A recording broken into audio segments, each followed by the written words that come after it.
Kingdom Hearts 3 is set to release this year, and I am so excited for it. The graphics look amazing, the gameplay looks like it's going to be so much fun, and it looks like they might be doing a more open world type environment this time, so that should be fun. The biggest draw for Kingdom Hearts for me has always been the worlds you get to visit. How many times as a kid were you watching a movie, and you just wished you could go into it yourself and fight the bad guys or just hang out with the characters? Well, with these games, now you can. And with all the continuously growing properties that Disney owns, there's so much potential for worlds that could appear in these games. What I'm looking for with this list are worlds that haven't been in a Kingdom Hearts game yet, or worlds where we've seen the characters but never actually visited the world they come from. Because while I would really love to see Sora interact with Melody, it would just be Atlantica again, so it wouldn't really be anything new. Some other things I'll be going over in this list are potential boss fights that could come from these worlds, costumes, if any, and how I think the story of the world might go. And with that said, I'm going to be leaving the most obvious choice for me off this list.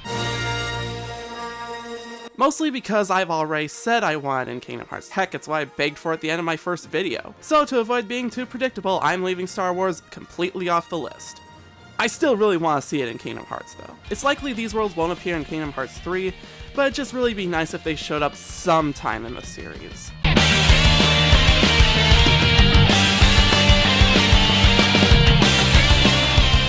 I know it's a very slim chance since it bombed at the box office, but it's a really underappreciated movie that I really don't know why people give it so much crap. Yeah, John Carr of Mars wasn't an amazing movie, but it could make a pretty interesting Kingdom Hearts world. Imagine how the lower gravity of Mars could change the combat, being able to jump out of the way of attacks or use it to make your attacks more powerful. The story of the world would pretty much be the same as the movie, only the Thurn would also give Thardos more control over the Heartless. For boss fights, well, the fight with the White Apes could be fun if they don't bungle it up, and maybe a fight against the Thurn would be cool. For costumes, I don't think John's costume would be very appropriate, though Mayneth knows the fangirls would go crazy for it. I'm thinking maybe he could get armor more like that of the Red Martians, and maybe Goofy could grow an extra set of arms and appear more like a Thark. And Donald...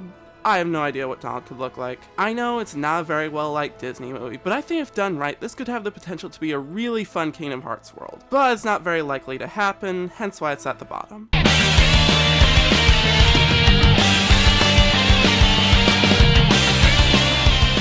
Underwater levels in video games have never really been that good, or well liked. Especially in the Kingdom Hearts games. Well, it's a good thing Atlantis isn't underwater in the Disney movie like most versions of the story. Again, I know this movie isn't that well liked by most people, but the city of Atlantis would make a gorgeous setting for a Kingdom Hearts world. There are so many great set pieces in the movie that would make great locations for Heartless pals or places to wander around. The story is probably one of the reasons why this probably wouldn't happen, because we already have all 7 Princesses of Heart. But Alice? Really? Alice is a Princess of Heart? But I digress. With all 7 Princesses of Heart already been discovered, Kida likely wouldn't be the one being targeted by Organization 13 or the Disney villains. So what would be the target? Well, the big thing in the movie is called the Heart of Atlantis. I know it'd be a bit of a stretch, but why not? Why not have the Heart of Atlantis be more than a power source and have it have something to do with Kingdom Hearts? For boss fights, I'd imagine there'd probably be one against Rourke in the final act of the movie, and there'd probably be a rail shooter sequence before it. It might not be a very well-loved movie, but I think with some clever theming, Atlantis could make for a visually stunning and very interesting world.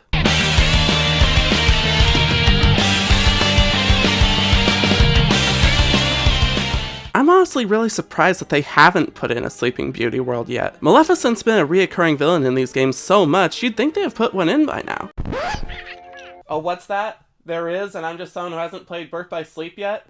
Oh well, I still want Maleficent world. Now, hear me out. I know not everyone likes the movie, but how interesting of a world do you think it would be in Kingdom Hearts? Just say it's a parallel universe where Maleficent is more good than evil. Imagine the interactions between Sora, Jolie, Maleficent, and Aurora that could come from this world. And if they threw in some of Diavol's snark, it'd just be pure gold. Maybe having the heartless influence King Stefan would make his irrational decisions in the movie make more sense. And imagine fighting with Dragon Diavol instead of against it. Though, now that I think about it, it would probably be a shorter world since the only room for any fight scenes would be towards the end of the movie. Which is a real shame too. It'd be great if we could have a scene of Sora and friends getting to see the Moors with Aurora and have it make sense context-wise. Of course, there will have to be a few things that would need to be done to make the world more tolerable, like keeping the fairies out of the story entirely or fixing their character, and a boss fight against Stefan. While they could make it interesting, heck, they made a boss fight against Clayton of all people, it would probably take a lot for it to be a good, memorable boss fight. But hey, they've surprised us before, and if they do make this world, I think they could pull it off.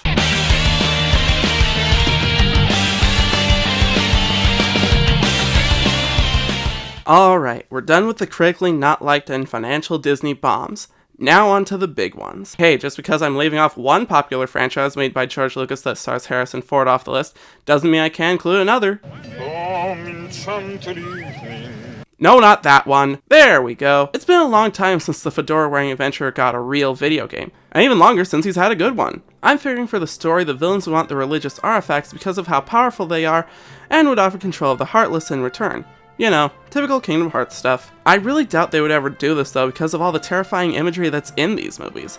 The horrific face-melting scene of the Raiders, the heart-pulling scene of the Temple of Doom, the villain guy from Last Crusade aging rapidly. It would be fun, and I'm sure they'd be able to make some wonderful backgrounds for these movies if they did, but I just have to wonder how they'd get around all the scary stuff and be able to do it with tact. When the LEGO game manages to make one of these scenes slightly less horrifying while making the other eye-roll inducing and the third one hilarious, you're kind of put in an awkward position.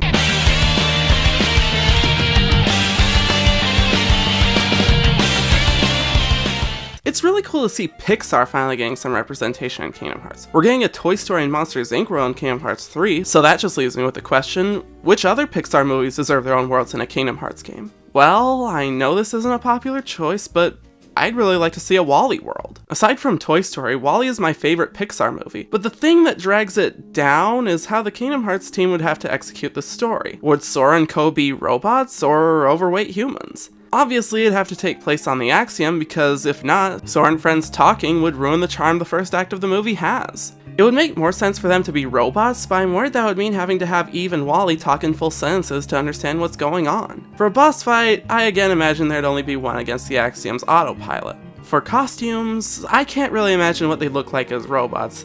As humans from the ship, well, I'd rather not think about that. I'd love it if this were to happen, and I'm sure they could find some way to pull it off, but if it never does, I'll live.